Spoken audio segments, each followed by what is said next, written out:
ci tàggat yaram lu am solo ñu demaat ci leneen lu amati solo dama jum bi la xam nga lu tax mu nekk tàggat yaram nekk sama xel dama ko war na parce que démb ñëwul ñu ngi koy nuyu bu baax encore une fois di ko jaalewaat mbokkam boobu nga xam ne moo wàññeeku démb ba tax ñëwul ayca mi ngi noonu ñu daal dem ci li nga xamante ni moo di rubrique éducation alors comme ni ngeen ko annoncé tout à l'heure tey nag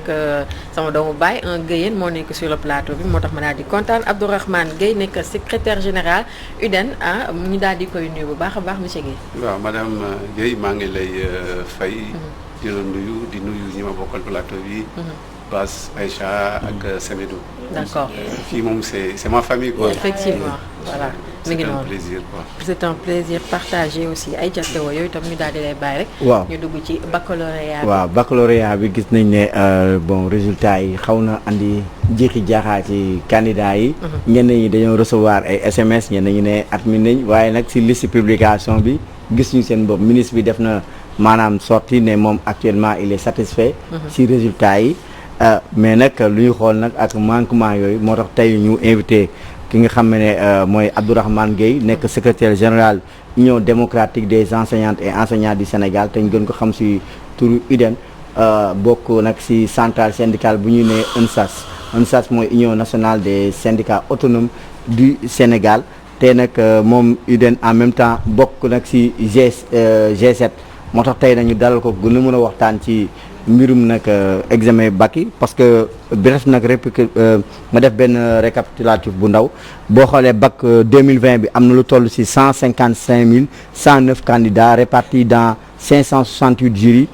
372 centres et principaux ak 72 centres secondaires boo xoolee par rapport ak 2019 boo xoolee donc am na légère baisse de 3%. ci kaw loolu bac technique bi am na 3462 candidats. yoo xam ne ñu ngi répartis entre 16 jurys ci région yu Kaffrine Louga Matam Sédhiou ak Dakar beneen affaire boo xam ne moo am tamit ci bac général bi boo xoolee bac général bi am na ci candidats yi am na 151 647 candidats mais si booy xayma loolu am na lu toll ci 126 631 yoo xam ne bac littéraire la waaye bac scientifique bi moom ñoo toll ci am na aussi bac arabe ñoom 621 candidats la mais bac scientifique 25 016 candidats kon muy wax na ne bac bi donc par rapport ak ni ñu ko année bi contexte particulier la am na Covid 19 aussi amoon na aussi début bi ay mouvement d'humeur yu amoon ci jàngalekat yi yooyu yëpp moo tax tey nag ñu bëgg nag au moins évaluer mais nag évaluation bi parce que ba léegi statistique officielle yi ba léegi nekkagul. à la disposition te d'habitude bu ñu doon xool rek bu ñëwee premier tour rek bu admissibilité bi commencé ñi admissible sax second tour dañuy am à peu près des tendances ñu def projection li nga xam ne second tour bi xëy na nañ egg foofu mais gis nañ ne loolu c'est difficile d'avoir ces statistiques pourquoi Abdourahmane. waaw non ñu ngi lay sant di la gërëm ci opportunité bi nga ñu may pour ñu mën a waxtaanee li nga xam ne moo jëm ci examen yi. bon si contexte boo xam ne ñun ñëpp xam nañ ko muy contexte pandémie ñëpp amoon njàqare muy waajur yi muy élèves yi muy jàngalekat yi mais dañu war a sant suñu borom parce que nag bu fekkee dañuy wax rek te dëgg tax ñuy wax mooy examen yi quand même dans l'ensemble ça s'est bien passé en dehors entrant sixième bu ñu gis ne am na xëy na centre benn wala ñaari centre yoo xam ne am na ay jafe-jafe parce que dafa tasanteeg jour bu mu doon taw gis nañ ne en tout cas pour le moment entrant sixième bi dem ak bac bi jeex daanaka mën nañu wax ne ça s'est bien passé sur le plan de l'organisation peut-être que au niveau du bac on peut déplorer un fait mooy que suñu nattango jàngalekat yi nga xam ne dañ leen convoyé woon ñu dem vers la région du sud en Casamance war a jóge Thiès Dakar vraiment ils ont eu des difficultés pour rejoindre leur poste parce que les tracasseries yi am biir région biir Gambie tax na dañu am ay jafe-jafe am na sax ñoo xam ne xaw nañu tardé tuuti parce que pour ñu dugg pour génn c'était tout un problème mais sur le plan de l'organisation mën nañu wax ne vraiment ensuite beneen aspect bi aussi loolu dañ ko war a rafetlu mooy ñun ñëpp dañoo amoon njàqare ne njàng mi ni mu demee woon est-ce que résultat yi dana baax mais si taxawaayu jàngalekat yi ils se sont montrés comme des véritables soldats de la craie abnégation sacrifice parce que damay wax toujours ma ne suñu nekkee ci contexte bu difficile dañuy gis ne nit ñi dañuy am benn sursaut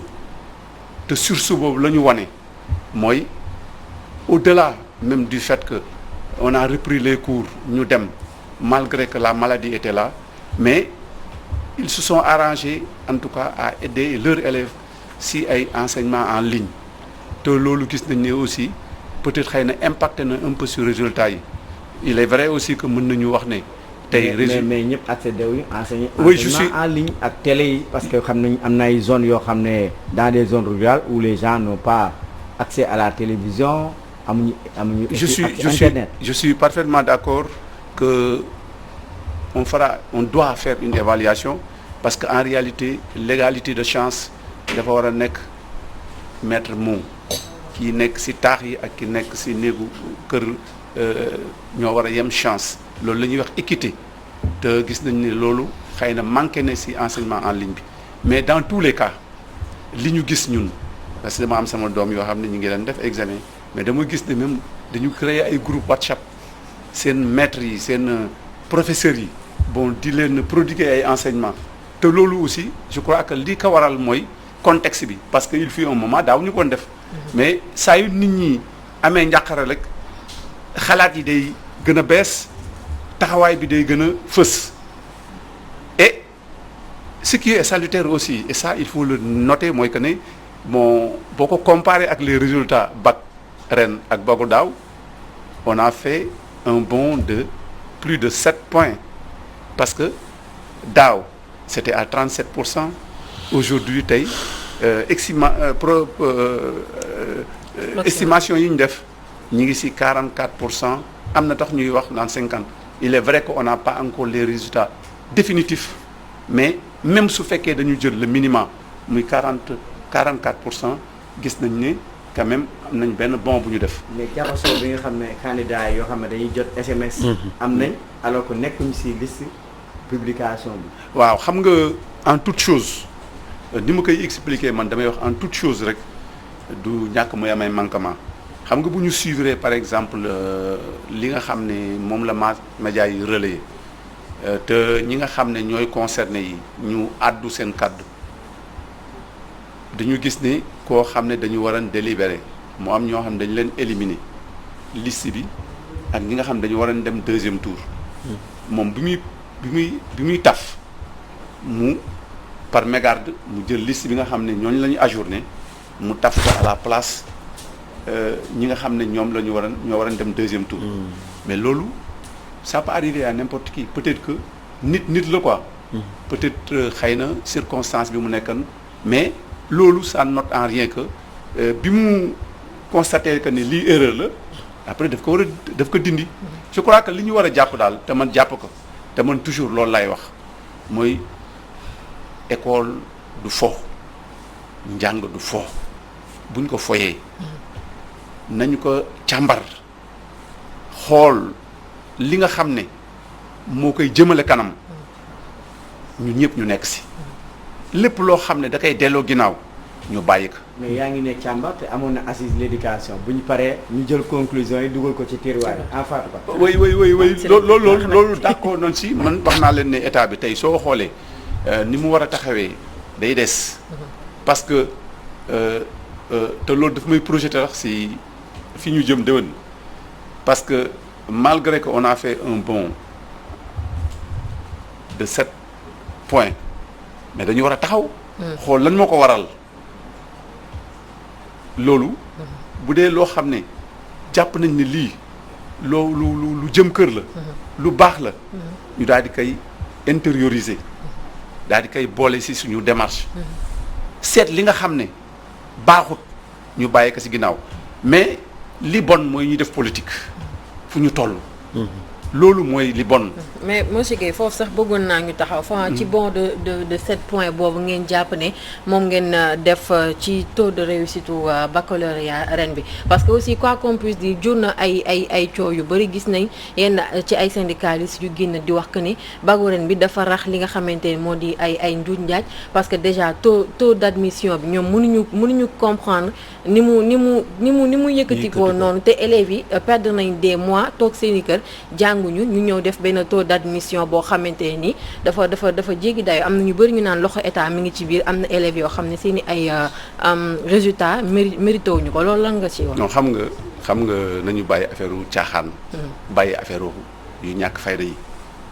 xam nga nit bul contre nit rek ba mbalit boo jot rek nga xëpp ko xam nga élèves yi nga xam ne dañu réussir bu ñu déprécier seen liggéey ñu ko dévaloriser waajur yi seen njaboot at mi vraiment bu ñu tàngal seen xol jàngalekat yi évaluer buñ leen xeeb état dafay organiser mais du moom kese mooy organiser daf koy bokk ak ay nit ñan ñoo nekk ci terrain bi di évaluer mooy jàngalekat yi mais bu dee jàngalekat nga yow nga jóg nga ne état bi dafa kii ça veut dire que da nga saaga jàngalekat yi non vraiment loolu affaire xale la te école comme ni ma leen waxee bu ñu ko foyee parce que école mooy tabax doomu aadama te doomu aadama pour mu jag am taxawaay bi mu war a am il faut que moo xam alxuraan la moo xam école la moo xam beneen langue la mais nañ ko jàngal ba mu xam moom mu am ay valeur alors duñu Théodore Semedo duñu wax ne par exemple résultat yi nii la fa tëddee wala nee la fa tëddee parce que ku ci nekk également liggéey nga li tax nga am li nga xam ne moom nga mérité mais damay continuer rek ci lancé wu Fatka su fekkente ne demeewul noonu peut-être njuuj njaaj amu ci nañ ko jàppee noonu bu fekkente ne également épreuve yi ñu waroon joxe nañu ko épreuve yi yomb na ci xale bu nañu ko jàppee noonu est-ce cela dire que da ngeen ñu bëgg a faire comprendre que l'enseignement virtuel moom moo gën a am dayoo jamono juñ toll que enseignement bi nga xamante ne nii élève ba day jàkkaarloo ndongoom parce que li ngeen ñu bëgg a avaler loo mooy ne que demi jamono dina dem ba toog sa kër mooy gën a yomb pour nga am diplôme que nga dem toog jàkkaarloog sa professeur. wala non mosuñu wax loolu. xam nga. damay laaj rek. waaw doo ne xam nga en toute chose da ngay xool contexte bi nga nekk Sénégal. dañu nekk ci situation bu particulière loolu moo tax ñu utiliser virtuel bi mais daawuñu ko utiliser mais boo demee dans d'autres pays dañuy utiliser le virtuel parce que la technologie dafa egg ci à un niveau de développement donc ñun dañu am ay gàllankoor te gàllankoor yi mooy le niveau de technologie mais aussi mooy que ne soo demee dans la zone rurale accéder guñu ñu ci bari même ci électricité. merci. xam nga ñooñu xale ya fa juddoo soo bëggee utiliser virtuel maanaam doo leen yemale ak ñi nga xam ne dañoo nekk ci taax gi kon loolu lu ñu war a xool la seet ko mais li mën a am te ñu jàpp ko mooy que ne ren au-delà même d'utilisation du virtuel. mais il y a que classes yi dañ ko scindé woon en groupe de travail classes yi daawuñu woon dépasser 20 personnes mais est-ce que loolu aussi mënul nekk un facteur parce que ñun fii da ngay gis classe boo xam ne d'examen day nekk 100 élèves benn professeur war leen corriger déjà yow miy corriger da ngay am jafe-jafe pour joxe devoir pour di natt élèves yi mais bu fekkee ne xëy na nombre bi tuuti na loolu xëy na dina tax nga mën a surveiller say élèves donc dafa bëri ay yu bëri yoo xam ne ren def nañ ko te daawuñu ko def. alors kon su ma la déggee bu baax mën nañ ne Covid 19 bi daf leen a permettre yéen aussi ngeen def rétrospection xam ne que failles yi nga xam ne nii nekkoon na fi waroon ngeen ko kii kon yéen leeroon na leen ne c'était impossible de travailler avec 100 élèves. non ça on l'a toujours décrié. on l'a toujours décrié vous savez les classes pléthoriques du ñu rimer ak un enseignement de qualité. loolu dañ ko yàgg décrier. mais boo ko décrier état bi lu mu lay wax. je n'ai pas assez de classe ñi war a jàng yëpp dañu bari mais ñun nous préférons ñi war a dem école ñëpp ñu yóbbu leen école plutôt que yóbbu une partie bàyyi ñu si des parce que loolu mooy maanaam réduire la chance des élèves mais cela note en rien que suñu defee benn jàngat si ñi war a dem école toll si ay xale 1,5 million dañuy chaque année war a dem te duñ dem dañuy am problème mu këyit dañuy am problème mu fu ñu leen dugal mais loolu mooy intérêt wu assises yooyu ñu defoon parce que dafa xalaatan nan la ñu war a xalaatee ba yaatal maanaam classe yi yaatal école bi ba nga xam ne képp koo xam ne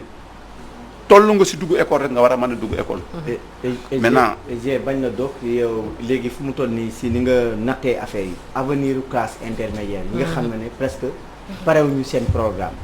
ñu si bëri parewuñu seen programme te fu mu toll nii jéemuñu xool nan la ñuy defaatee vraiment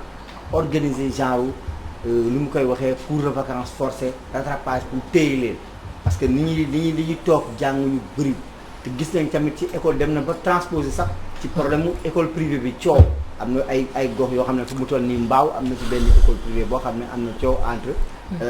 parents d'élèves yi mooy Kabi School parents d'élèves ak direction bi ñoom ñu ne duñu fay parce que jànguñu parewuñu seen programme ni leen waroon jàngaluñu ko seen ndongo yi seen doom yi en tout cas li nga xam ne moo wóor te loolu moo war a nekk taxawaalu ñi nga xam ne ñoom la yàlla teg réew mi ci seen loxo mooy que ni ren dafa am lu ñuy wax sursaut de citoyenneté parce que nit ñi mënuñu woon xeex te mbas mi nekk fi mais jàngalekat yi seeni jafe-jafe mi ngi nii ci taabal ji malgré seen jafe-jafe dañoo dem jàngale ji taxaw fi ñu war a taxaw def li ñu war a def gàcce ngaalaama ñoom li ñuy kañ ñi nga xam ne ñoo jiite mooy déwén day ñëw ñu fexe ba la ñu waxante woon ak jàngalekat yi ñu matale ko xam nga mooy lan d'abord wax nga ko sànq dañu ne bu ñu ubbee ñaari weer yu njëkk yi ba ñetti weer xale yi nga xam ne dañu nekkan ci ay classes intermédiaires dañuy épuiser seeni programme suñ ko épuiser soog a entamer année bi même su fekkee day am chevauchement ci beneen année bi il le faut parce que pour ñun ce qui est important mooy que le quantum horaire bi nga xam ne c'est des normes yoo xam ne foo dem ci àdduna bi dañ koy appliquer ñu appliquer ko mais au-delà de ça aussi te loolu gis naa ne en tout cas écoles yi sur leur propre initiative déjà ñi ngi inscrire xale yi pour que mois d'octobre nga xam ne période de vacances de xale yi dem jàngi man pas plus tard que hier maa fii mi ngi may def pression ci man pour que ma jox ko pour mu dem inscrire bon loolu nag dama jàpp ne taxawaayu gouvernement bi li ci des nag mooy jàngalekat yi aussi dañ la laaj mi ngi fi seen plan de carrière mais am na ci ñoo xam ne seen i këyit ba léegi mënuñu ko jot mënuñu avancer mooy acte yi te képp kuy liggéey bëgg nga nag sa liggéey jëriñ la mais mënoo liggéey fukki at salaire bi nga aman du changer 1 franc mais ministre Mariama Sarr defoon na fi temps yi passé sorti mais am na benn vraiment avancement ci signature non mi ngi signé mais ba léegi xam nga kenn du ne deful dara parce que nit aussi bu defee dara da ngay reconnaître ne def na dara signé na mais ba léegi dafa des daal d'accord parce que li fi nekkan dafa bari d'accord Aïcha Mbaye ñu daal di Théo foofu laa doon Théo sànq daf ko laaj ci côté SMS yi mais